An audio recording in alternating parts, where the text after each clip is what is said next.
मुअज़्ज़िज़ सामीन हजरात, शिशोदिया कैसेट की एक बड़ी बेमिसाल पेशकश करामाते साबिर वॉल्यूम 1 में आप लोग सुन चुके हैं कि किस तरह से हुजूर साबिर पाक मखदूम कलियरी का बचपन गुजरा।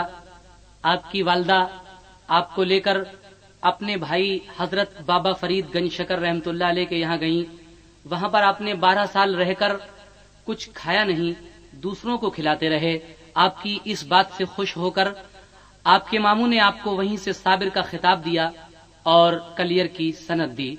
किस तरह से आप कलियर में आए और कलियर में आकर लोगों को क्या दर्स दिया, उस दर्स का आपके लोगों पर क्या रद्द अमल हुआ, फिर आपके जलाल से ये कलियर किस तरह खाकिस्तर हो गया। आगे शमसुद्दीन तुर्क पानीपती का वाकया और अपने जनाजे की नमाज खुद पढ़ाने का वाकया हम पेश कर रहे हैं। ये करामाते साबिर वॉल्यूम 2 शिशोदिया कैसेट की एक और बेमिसाल पेशकश, जिसको पेश कर रहे हैं तस्लीम आरिफ और उनके हमनवा। म्यूजिक उमर खान, कलाम हिंदुस्तान के अजीम शायर मोहतरम शौक वजीरगंजवी का है। लीजिए समात कीजिएगा।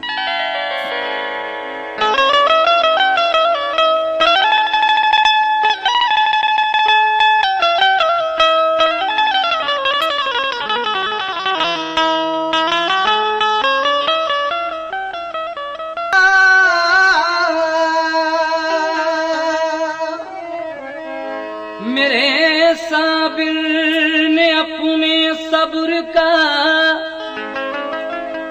जलवा दिखाया है कि फाकिर के 12 साल तक लंगर लुटाया है। नमाज अपनी पढ़ाकर आप शमसुद्दीन से बोले,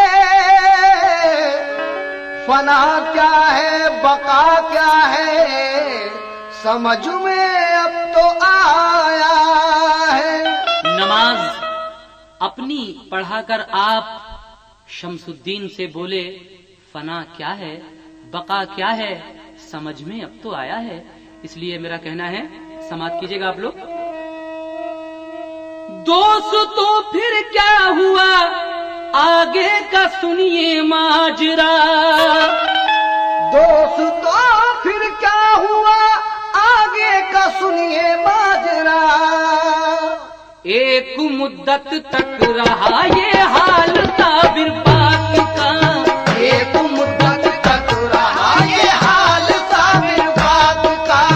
एक मुद्दत तक रहा ये हाल साबिर पाक का। दोस्तों फिर क्या हुआ आगे का सुनिए माजरा। दोस्तों फिर क्या हुआ आगे का सुनिए माजरा। दोस्तों फिर क्या हुआ आगे का सुनिए माजरा। एक मुद्दत तक रहा ये हाल साबिर पाक का। एक मुद्दत तक रहा ये हाल साबिर पाक का। एक मुद्दत तक रहा ये हाल साबिर पाक का।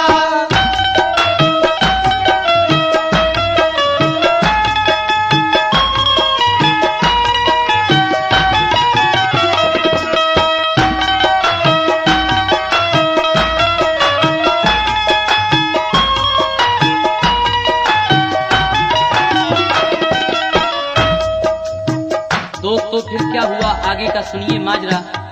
एक मुद्दत तक साबिर पाक का यही हाल रहा कि जिसकी जानिब भी आपने नजर उठाकर देख लिया वो वहीं जलकर खाक हो गया। लेकिन आपका ये जलाल किस तरह कम होता है, समात फरमाइएगा। आए शमसुद्दीन फिर इस हाल इस्तगराक में, है यही लिखा हुआ तारीख के औराक में। हो गए आकर खड़े कुछ दूर पर बोले नहीं, सर्वखम हाजिर रहे वो लब जरा खोले नहीं। एक अरसे तक रहा यूं ही खड़े गमगीन से। एक अरसे तक रहे यूं ही खड़े गमगीन से। हजरत साबिर ने फिर फरमाया ये शमसुद्दीन से, किसने भेजा है तुम्हें, तुम आए हो किस काम से। यूं खड़े हो बैठ जाओ आके तुम आराम से। अर्ज खिदमत में किया बासद अदब पहले सलाम, फिर कहा ये सर झुका कर ऐ मेरे आली मकाम। पाक पट्टन से इधर बाबा ने भेजा है मुझे, अपने दस्ते पाक पर बैत मुझे कर लीजिए। बैठ जाना मेरा हजरत है खिलाफे एहतराम, आप भी बैठे तो मैं भी बैठ जाऊं एक नाम। इतना सुनकर आप बैठे और बिठलाया उन्हें, करके बैत फिर अता एजाज फरमाया उन्हें। फिर कहा तुम पाक पट्टन लौट कर जाओ अभी, बाबा साहब से पढ़ो फिर लौट कर आओ कभी। बाबा साहब से पढ़ो फिर लौट के आओ कभी, बाबा साहब से पढ़ो फिर लौट के आओ कभी। जब के शमसुद्दीन को बैत किया है आपने, जब के शमसुद्दीन को बैत किया है आपने, जब के शमसुद्दीन को बैत किया है आपने। एकदम तब आग के शोले भी ठंडे हो गए, एकदम तब आग के शोले भी ठंडे हो गए, एकदम तब आग के शोले भी ठंडे हो गए, एकदम तब आग के शोले भी ठंडे हो गए।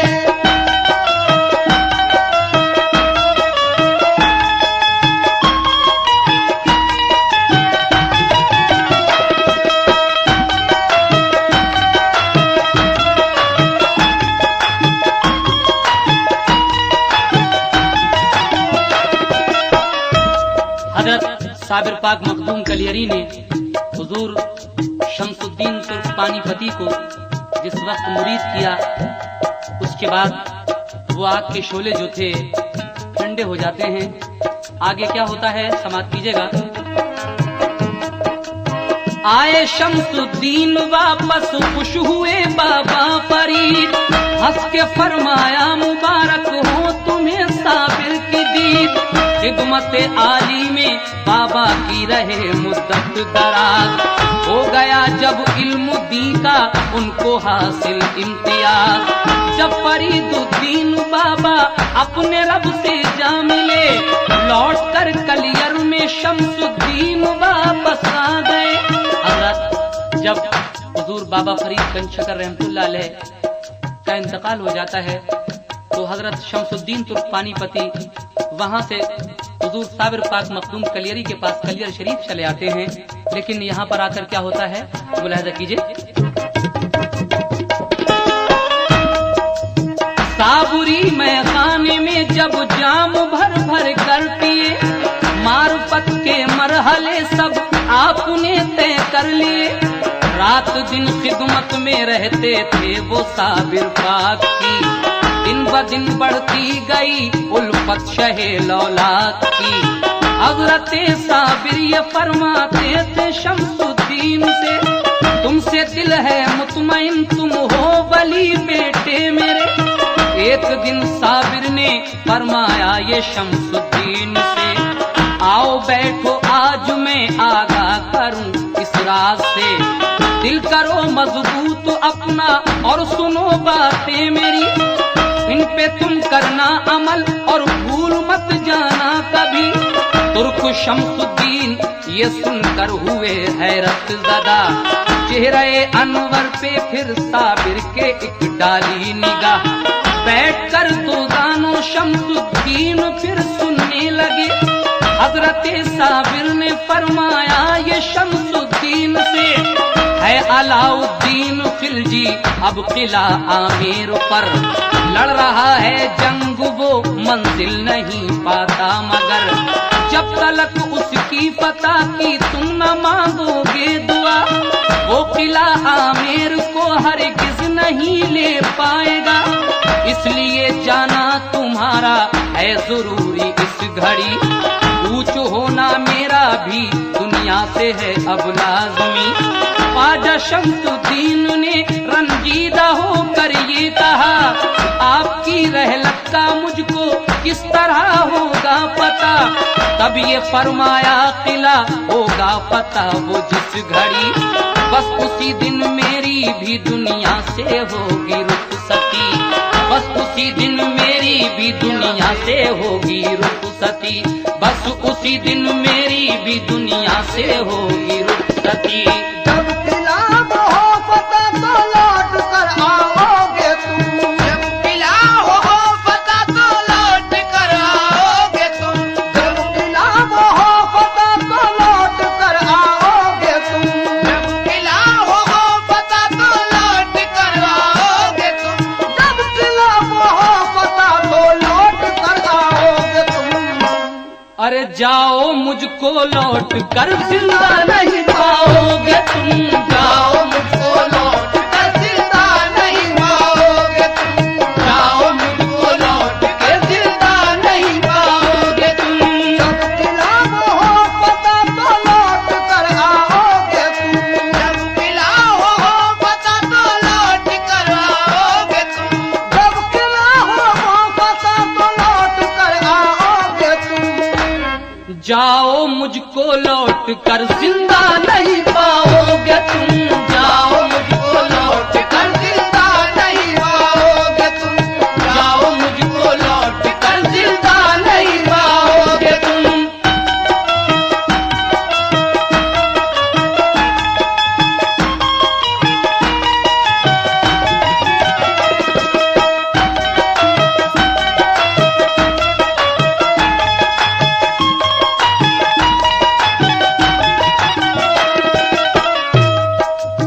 हुजूर शमसुद्दीन तुर्क पानीपती से एक दिन साबिर पाक मखदूम कलियरी कहते हैं कि शमसुद्दीन यहाँ आओ।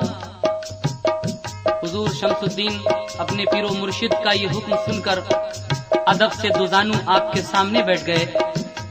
जब आप सामने बैठ गए तो आपने शमसुद्दीन से क्या कहा कि देखो शमसुद्दीन, दिल्ली का बादशाह अलाउद्दीन खिलजी आमेर में बहुत दिनों से किले पर फौज कशी कर रहा है, लेकिन वो किला फतह नहीं हो रहा है। जब तक तुम उसके लिए दुआ नहीं करोगे वो उस किले को जीत नहीं सकेगा। तो आप फरमाते हैं कि तुम्हें इसी वक्त जाना है, और ये बात भी सुन लो कि जब तुम वापस आओगे तो मुझे जिंदा नहीं पाओगे। तो शमसुद्दीन तुर्क पानीपती कहते हैं कि मुझे आपके विसाल की खबर कैसे होगी। तो साबिर साहब उनसे क्या कहते हैं, समाप्त कीजिएगा।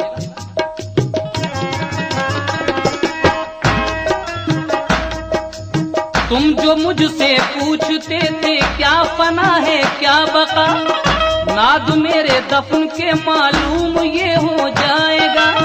तुम जो मुझसे पूछते थे क्या फना है क्या बका, बाद मेरे दफन के मालूम ये हो जाएगा। आपने कहा कि तुमने मुझसे एक सवाल किया था बहुत दिन पहले कि ऐ मेरे पीरो मुर्शिद मुझे ये बता दीजिए कि फना क्या है और बका क्या है।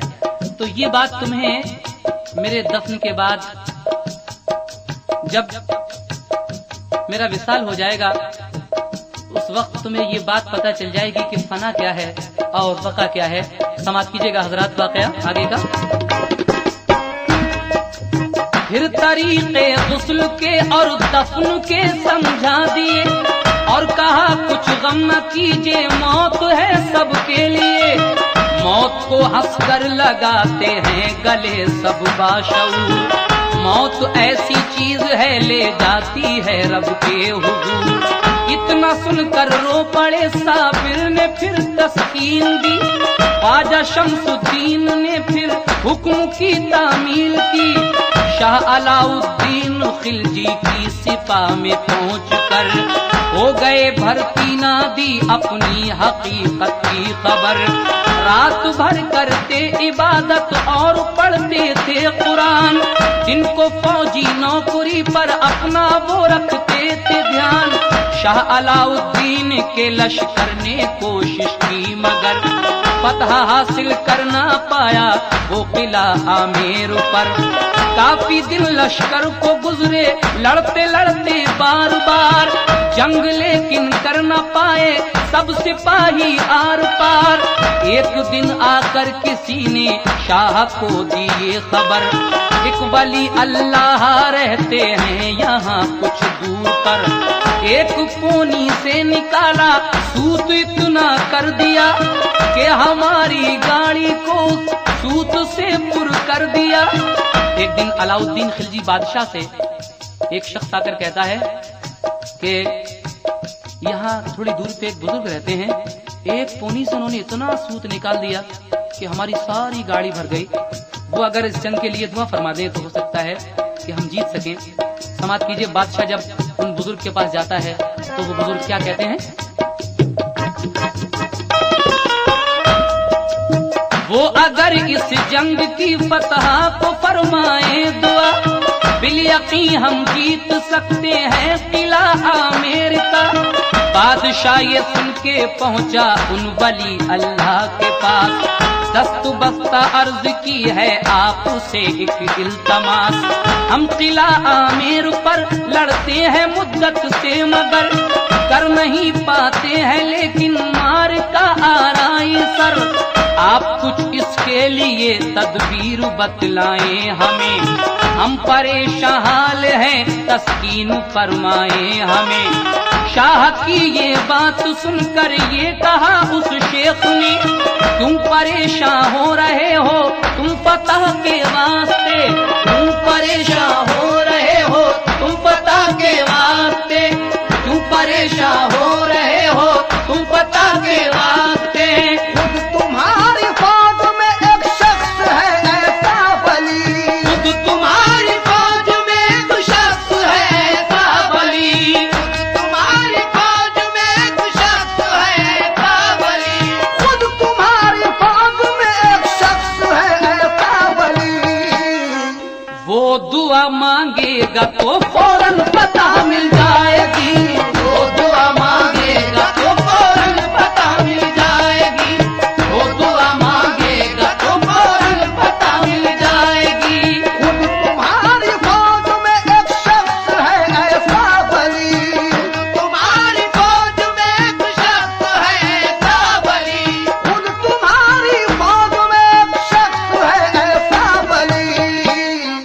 वो दुआ मांगेगा तो फौरन पता मिल जाएगी, वो दुआ मांगेगा तो फौरन पता मिल जाएगी, वो दुआ मांगेगा तो फौरन पता मिल जाएगी।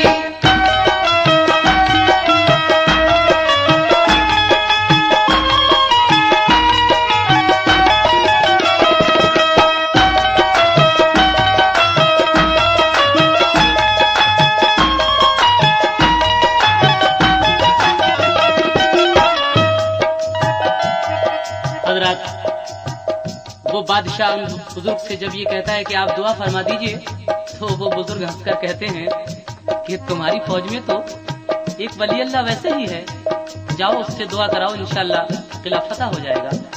वो कहता है बादशाह कि मुझे उसकी पहचान बताइए, वो कौन हो सकता है। तो ये सुनकर वो बुजुर्ग उस बादशाह से क्या कहते हैं, समाप्त फरमाइएगा आगे का वाकया। शाह ने फिर उनसे पूछा ये जरा फरमाए, कौन सी हस्ती है वो हमको पता कैसे चले। ये कहा उन शेख ने आएगी आंधी तेज तर, और होगी रात में बारिश भी उस दम झूम कर। वादे सर सर से परेशान होंगे लश्कर के दमाग, सब उखड़ जाएंगे खेमे और गुल होंगे चराग। बादशाह ये सुन के आया अपने लश्कर में शिताब, हो गया उसको यकीन अब जंग होगी कामयाब। रोक दी थी जंग उसने वक्त का था मुंतजर, आ गया एक रात वो तूफान हवा का तेज तर। झूम कर कर बारिश हुई, सबके परेशान थे दिमाग। उड़ गए लश्कर के खेमे, बुझ गए सारे चराग। बादशाह ऐसे में निकला अपनी मंजिल ढूंढने, हंस के उस तूफान की जद में अपना साहिल ढूंढने। इत्तफाकन आ गया उसको नजर जलता चराग। बादशाह उस सिमत दौड़ा, दिल में होकर बाग बाग। जैसा कि उन बुजुर्ग ने कहा था कि एक रात एक भयानक तूफान आएगा, सारे खेमे उखड़ जाएंगे और जितने भी चिराग जलते होंगे सारे गुल हो जाएंगे, लेकिन उसी वली अल्लाह के खेमे का चिराग जलता रहेगा, यही उनकी पहचान है। तो बादशाह जिस रात ये तूफान आया किस तरह से पहचान करता है उन वली अल्लाह की, हजरत शमसुद्दीन तो पानीपती की जो इनकी फौज में भर्ती हैं, समाप्त कीजिएगा। ये कहा उन शेख ने आएगी आंधी तेज तर, और होगी रात में बारिश भी उस दम झूम कर। बादे सर सर से परेशान होंगे लश्कर के दमाग, सब उखड़ जाएंगे खेमे और गुल होंगे चराग। बादशाह ये सुन के आया अपने लश्कर में शिताब, हो गया उसको यकीन अब जंग होगी कामयाब। रोक दी थी जंग उसने, वक्त का था मुंतजर। आ गया एक रात वो तूफान हवा का तेज तर। घूम कर बारिश हुई, सबके परेशान थे दिमाग। उड़ गए लश्कर के खेमे, बुझ गए सारे चराग। बादशाह ऐसे में निकला अपनी मंजिल ढूंढने, हंस के उस तूफान की जद में अपना साहिल ढूंढने। इत्तफाकन आ गया उसको नजर जलता चराग। बादशाह उस सिमत दौड़ा, दिल में होकर बाग बाग। पास पहुंचा तो ये देखा है कोई महवे क़िरात। बारिशो तूफान से उसको रब ने बख्शी है निजात। बारिशो तूफान से उसको रब ने बख्शी है निजात। बारिशो तूफान से उसको रब ने बख्शी है निजात। बादशाह हैरत में था ये सारा मंजर देख कर, बादशाह हैरत में था ये सारा मंजर देख कर।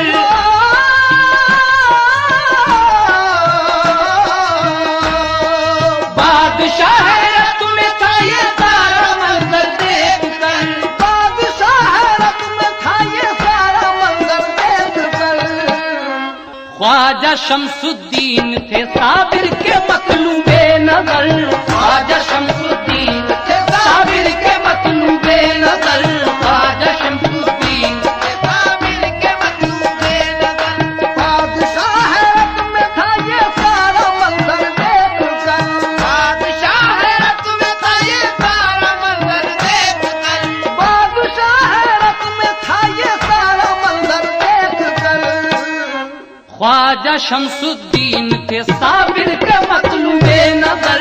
ख्वाजा शमसुद्दीन थे साबिर के मतलूबे नजर। ख्वाजा शमसुद्दीन थे साबिर के मतलूबे नजर।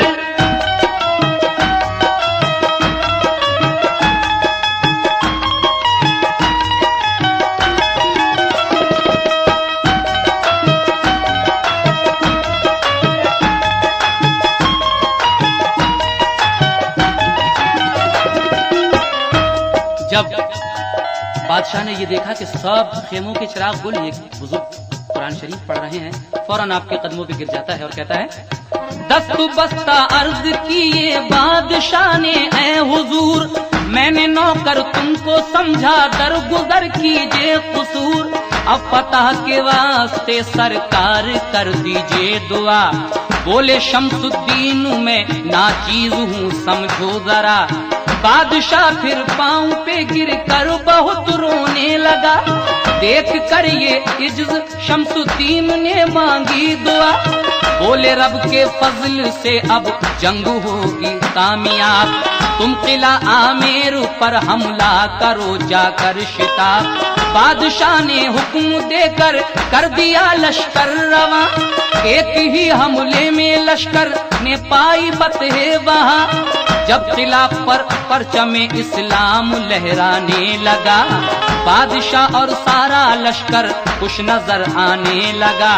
शादियाने फतेह के बजने लगे फिर धूम से, देख कर ये आह निकली दिल से शमसुद्दीन के, देख कर ये आह निकली दिल से शमसुद्दीन के, देख कर ये आह निकली दिल से शमसुद्दीन के। याद जब फरमान मुर्शिद आ गया रोने लगे, याद जब फरमान मुर्शिद आ गया रोने लगे, याद जब फरमान मुर्शिद आ गया रोने लगे। जान कर साबिर की रहलत होश वो खोने लगे, जान कर साबिर की रहलत होश वो खोने लगे, जान कर साबिर की रहलत होश वो खोने लगे। याद जब फरमान मुर्शिद आ गया रोने लगे, याद जब फरमान मुर्शिद आ गया रोने लगे, याद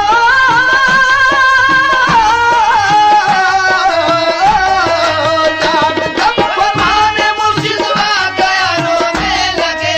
याद जब फरमान मुर्शिद आ गया रोने लगे। जान कर साबिर की रहलत होश वो खोने लगे, जान कर साबिर की रहलत होश वो खोने लगे, जान कर साबिर की रहलत होश वो खोने लगे।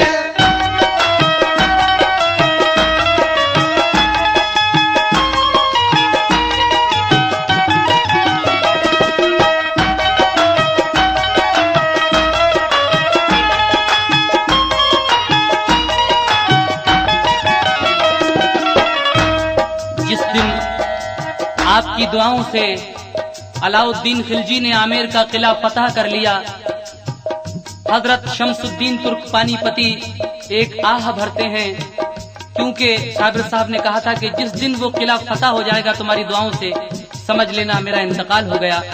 आज किला फतह हो गया, इन्होंने समझ लिया कि आज मेरे पीरो मुर्शिद का विसाल हो गया होगा। लेकिन आगे क्या होता है, हुजूर साबिर पाक के वो चहीते मुरीद हजरत शमसुद्दीन तुर्क पानीपती अब किस तरह से आमेर से कलियर आते हैं। आपने आंखें बंद की, आपको एक ठोकर सी लगी, जब आंख खोली तो कलियर में मौजूद थे। सुभान अल्लाह, ये होती है वलियों की शान। कुरान शाहिद है कि अला इन्ना औलिया अल्लाह ला खौफुन अलैहिम वला हुम यहज़नून, यानी अल्लाह के जो नेक और बरगुज़ीदा बंदे होते हैं उन्हें न तो कोई खौफ होता है और न कोई गम। जिस तरह वो इस दुनिया में रहते हैं उसी तरह से विसाल के बाद अपने मज़ार अक़दस के अंदर भी रहते हैं, लेकिन हमारी आंखें इस लायक नहीं कि हम उनको देख सके। वो सब कुछ देख रहे हैं और सुनते भी हैं सबकी। आगे कहना है,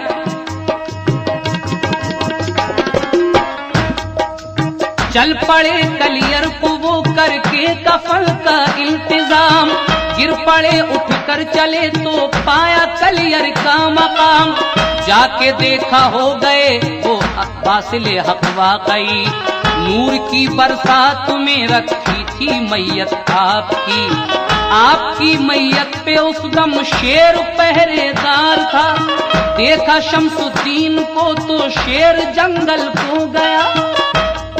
आपने जब कलियर शरीफ जाकर देखा अपने पीरो मुर्शिद की मैयत को, तो वहां एक शेर पहरा दे रहा था मैयत पर। आपको देखकर वो शेर जंगल की तरफ चला जाता है, लेकिन फिर क्या होता है सुनिएगा। आपकी मैयत पे गर्दिश करती थी बरक़े जलाल, हमला आवर जब हुई ख्वाजा पे तो देखा ये हाल, आस्ती अपनी बढ़ा दी ख्वाजा शमसुद्दीन ने, हो गई शमशीर वापस आस्ती को काट के, तुर्क शमसुद्दीन की औलाद का है ये निशान, आस्ती एक होगी छोटी ऐसा सुनते हैं बयां। हजरत शमसुद्दीन तुर्क पानीपती जब आपके जनाजे के पास जाने की कोशिश कर रहे थे तो एक आसमानी बर्फ बार बार आती थी आपके नजदीक और लौट जाती थी। जब इसी तरह से कई बार वो आसमानी बर्फ आई और गई तो ख्वाजा शमसुद्दीन ने अपनी आस्तीन बढ़ा दी। वो बर्फ आपकी आस्तीन को काटती हुई गुजर जाती है। बर्फ कहती है कि अल्लाह के शेरों का वार कभी खाली नहीं जाता है। ये जुमला सुनकर आपने अपनी आस्तीन जो बढ़ाई तो वो बर्फ उसको काटती हुई निकल गई। ये पहचान है हजरत शमसुद्दीन की आल में कि आपके आल में एक आस्तीन छोटी होती है। आगे क्या होता है समाप्त कीजिएगा। गैब की इमदाद से गुस्लो कफन सब हो गया। सोचा शमसुद्दीन ने तन्हा करूं मैं आज क्या। रोते रोते फिर ये सोचा अब पढ़ाऊं मैं नमाज। अपने मुर्शिद हजरते साबिर का समझे थे नाराज। तुर्क शमसुद्दीन ने रखा मुसल्ले पर कदम। आंख में आंसू भरे और दिल में था रंजो अलम। आंख में आंसू भरे और दिल में था रंजो अलम। आंख में आंसू भरे और दिल में था रंजो अलम। आइए आवाज ठहरो इतने हो क्यों जल्दबाज। आइए आवाज ठहरो क्यों हो इतने जल्दबाज। आइए आवाज ठहरो क्यों हो इतने जल्दबाज। आ गए अब हम पढ़ाएंगे जनाजे की नमाज। आ गए अब हम पढ़ाएंगे जनाजे की नमाज। आ गए अब हम पढ़ाएंगे जनाजे की नमाज। आ गए अब हम पढ़ाएंगे जनाजे की नमाज। आइए आवाज ठहरो क्यों हो इतने जल्दबाज। आइए आवाज ठहरो क्यों हो इतने जल्दबाज। आइए आवाज ठहरो क्यों हो इतने जल्दबाज। आ गए अब हम पढ़ाएंगे जनाजे की नमाज। आ गए अब हम पढ़ाएंगे जनाजे की नमाज। आ गए अब हम पढ़ाएंगे जनाजे की नमाज।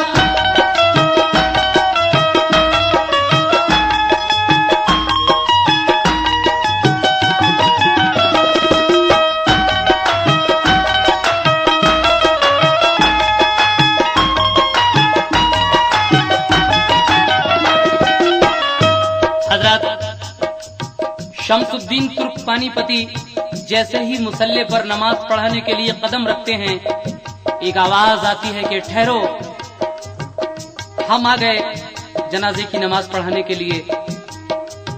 आपने ये आवाज सुनकर जो देखा तो एक शख्स साबरी लिबास में नकाब डाले हुए है। वो कौन है समाप्त कीजिएगा ये वाकया, और यहीं फना और बका का राज खुलेगा। हजरात, शिशोदिया कैसेट की ये बेमिसाल पेशकश आप अल्फा साउंड सिस्टम बदायूं के ताबून से सुन रहे हैं। फनकार हैं तस्लीम आरिफ। लीजिए ये फना और बका का वाकया मुलाहिजा कीजिएगा। देखते क्या है लिबासे साबुरी में बानकाब। है मुसल्ले पर कोई इंसान रश के माहताब। इक्तिदा की ख्वाजा शमसुद्दीन ने बहरे नमाज। जिस घड़ी फेरा सलाम उन पर खुला पोशीदा राज। सफ बसफ है बुजुर्गाने दीन भी शामिल वहाँ। इक्तिदा करके हुए वो सब निगाहों से निहा। बाद उसके फिर हुआ मैयत पे उनकी अज़्दहाम। दफन करके फातिहा पढ़कर हुए रुखसत तमाम। जिस वक्त जनाजे की नमाज शुरू हुई तो सिर्फ ख्वाजा शमसुद्दीन थे पीछे इफ्ता के लिए, लेकिन जब सलाम फेरा तो आपने देखा कि सारे बुजुर्गाने दीन सफ़े की सफ़े मौजूद हैं। उसके बाद क्या होता है समाप्त कीजिएगा। नमाज पढ़ाकर वो बुजुर्ग कहाँ जाते हैं? बैठकर घोड़े पे वो चलने लगे जो थे इमाम। भागे शमसुद्दीन भी घोड़े के पीछे तेज गाम। दूर जाकर बाग थामी और अदब से ये कहा, आपका क्या नाम है हजरत हमें दीजिए पता। कोई पूछेगा पढ़ाई किसने साबिर की नमाज। क्या बताएंगे भला हम जो रहा पोशी दराज। ख्वाजा शमसुद्दीन दौड़े दौड़े घोड़े के पीछे जाते हैं। कहते हैं हुजूर, आपने जनाजे की नमाज तो पढ़ा दी, लेकिन ये नहीं बताया कि आप हैं कौन। कम से कम शक्ल दिखाइए। अगर कल किसी ने ये सवाल कर दिया कि वो कौन था जिसने हुजूर साबिर पाक मखदूम कलियरी के जनाजे की नमाज पढ़ाई थी, तो हम क्या जवाब देंगे। सामान्य ये वाकया हमने कलियर शरीफ की एक मुस्तनद किताब दास्तान साबिर पाक से लिया है। आप लोग दास्तान साबिर पाक पढ़िएगा तो आपको ये पूरा वाकया पता चल जाएगा कि ये है क्या। समाप्त कीजिएगा। देखिए, कोई पूछेगा पढ़ाई किसने साबिर की नमाज, क्या बताएंगे भला हम जो रहा पोशी दराज। फिर यकायक रूए अनवर से नकाब उनका उठा, ख्वाजा शम्सुद्दीन ने देखा हुए हैरत ज़दा। हजरत साबिर थे वो डाले हुए रुख पर नकाब, ख्वाजा शम्सुद्दीन से फरमाया साबिर से खिताब। शम्सुद्दीन तुर्क पानीपती जब पूछते हैं कि हुजूर आप हैं कौन, तो जरा सा नकाब उन्होंने अपने चेहरे से जो हटाया तो वो हैरत ज़दा रह गए ये देखकर कि साबिर पाक खुद आए हैं अपनी जनाजे की नमाज पढ़ाने के लिए। आखिर में जनाब शौक वजीर गंजवी क्या कहते हैं इस नज्म के, शायर समाअत फरमाएं। फिर यकायक रूए अनवर से नकाबुल का उठा, ख्वाजा शम्सुद्दीन ने देखा हुए हैरत ज़दा। हजरत साबिर थे वो डाले हुए रुख पर नकाब, ख्वाजा शम्सुद्दीन से फरमाया साबिर से खिताब। तुम जो पूछा करते तेरा दे फना दे बका, मैं बका हूँ और जो मैयत है मेरी वो फना। कहते हैं कि देखो, याद करो तुमने कभी मुझसे एक सवाल किया था कि फना क्या है और बका क्या है।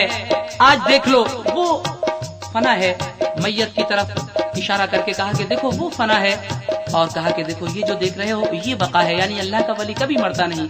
ये है फना और बका का राज।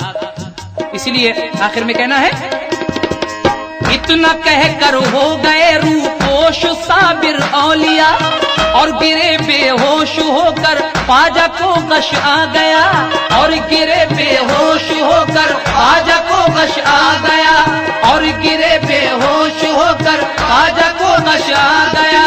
शौक साबिर पाक की क्या ही निराली शान है, शौक साबिर पाक की क्या ही निराली शान है, शौक साबिर पाक की क्या ही निराली शान है, शौक साबिर पाक की क्या ही निराली शान है, शौक साबिर पाक की क्या ही निराली शान है। वो समझता है उन्हें जो साहिब इरफान है, वो समझता है उन्हें जो साहिब इरफान है, वो समझता है उन्हें जो साहिब इरफान है। शौक साबिर पाक की क्या ही निराली शान है, शौक साबिर पाक की क्या ही निराली शान है। साबिर जी,